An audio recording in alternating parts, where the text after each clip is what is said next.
Hello guys! Welcome to Ingbino's Kitchen. And today guys, magluluto tayo ng bistek. So ito po ang ating mga ingredients. So we have oil, soy sauce, garlic, meron din tayong lemon, sugar, onion, pepper, at saka tubig. At ang ating beef. So, ang gagawin po natin ay lagyan natin ng lemon ang ating beef. At atin siyang i-marinate before natin lutuin.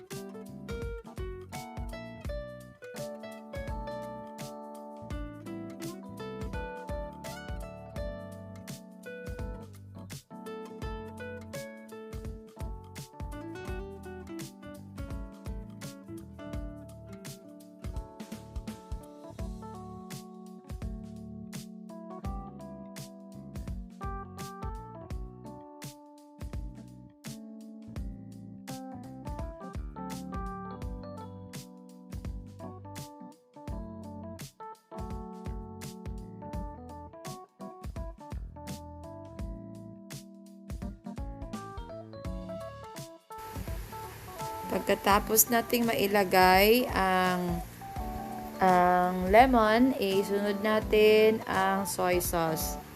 So, ihaluin natin lahat guys, yung mga ingredients. And then, after that one, i-marinate na natin siya.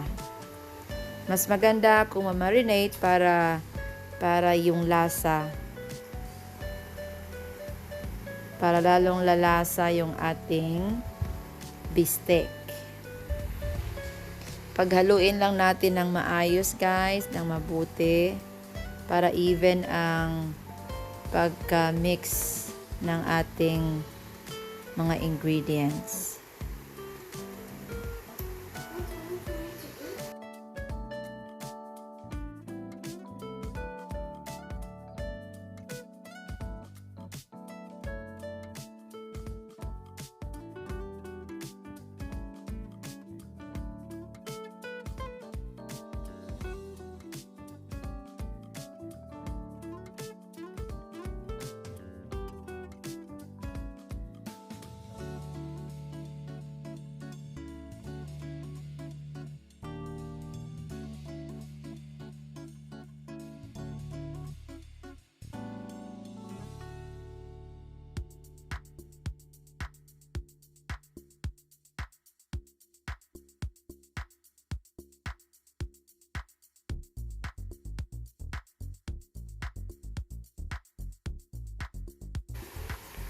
Okay guys, so simulan na natin ang ating pagluluto ng masarap na bistek, ala Ayan bistek.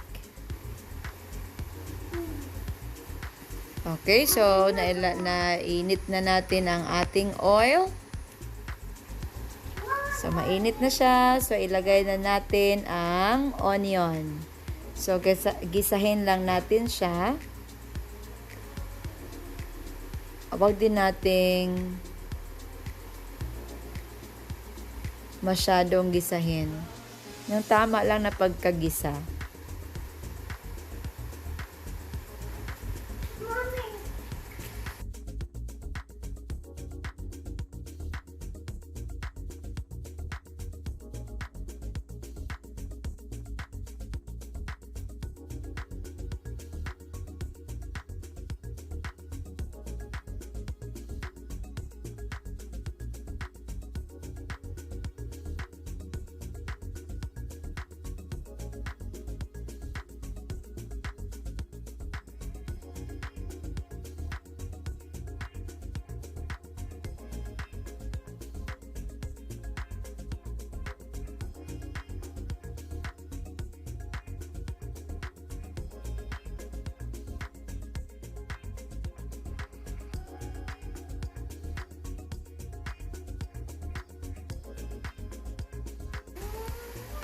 Okay, so okay na siya guys. So, tanggalin na natin siya. At ilagay natin siya. Gagamitin natin siya later. After maluto ang ating bistek.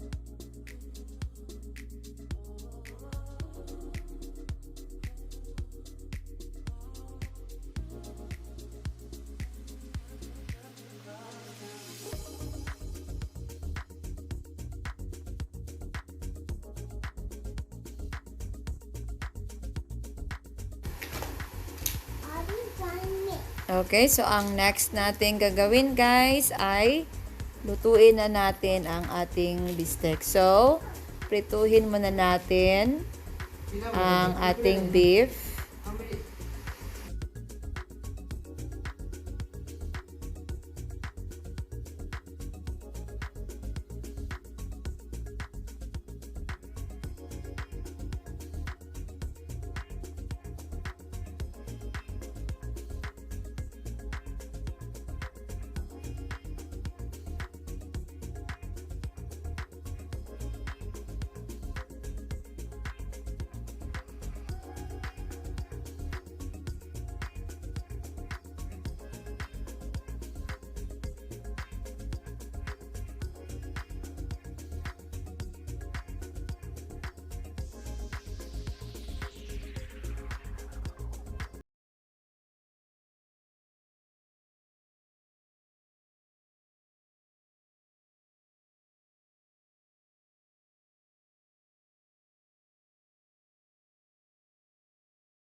So, okay na siya guys. So, isalin na natin siya sa ibang lalagyanan. At mamaya, i-mix natin to sa ating iba pang mga ingredients.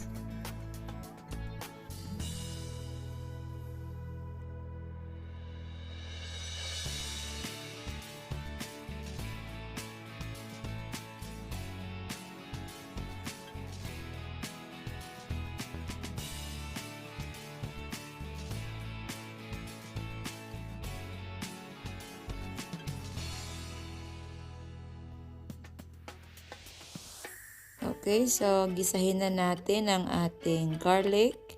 So yung oil na ginamit natin kanina sa pagprito sa ating beef ay ito din ang gagamitin natin pang gisa sa ating garlic at sa iba pang mga ingredients. Okay, so na natin ang garlic. Tapos nilagyan lang namin ng konting oil kasi medyo konti lang yung oil na natira kanina. Okay, so gisahin lang natin hanggang sa medyo mag-brown na yung ating garlic. At pwede na nating ilagay ang next na ingredients.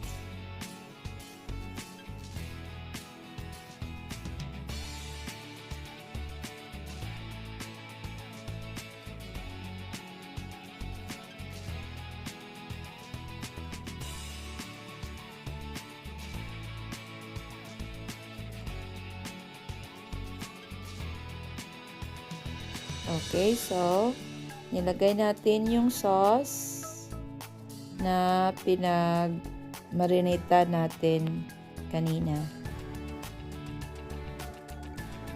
So, paghaluin lang at lagyan ng konting tubig.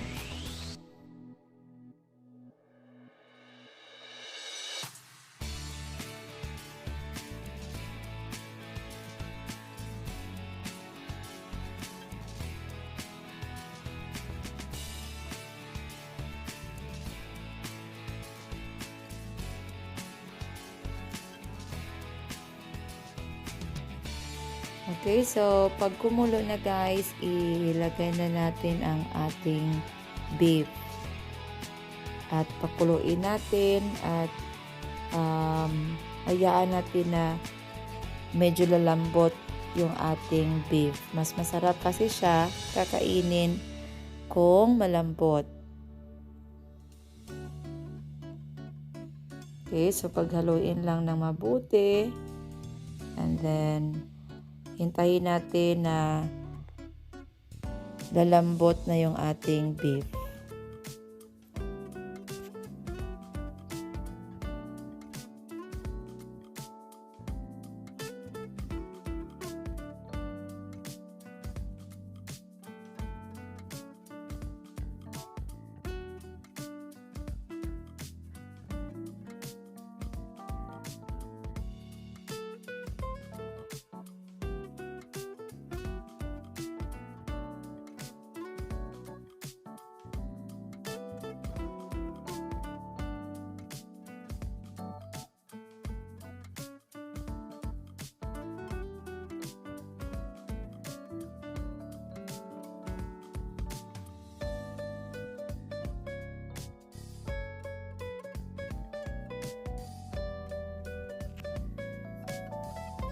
Okay, so malambot na siya guys. So, ilagay na natin ang ating onion na ginisa kanina. Okay, so and after this one guys, pwede na siyang kainin.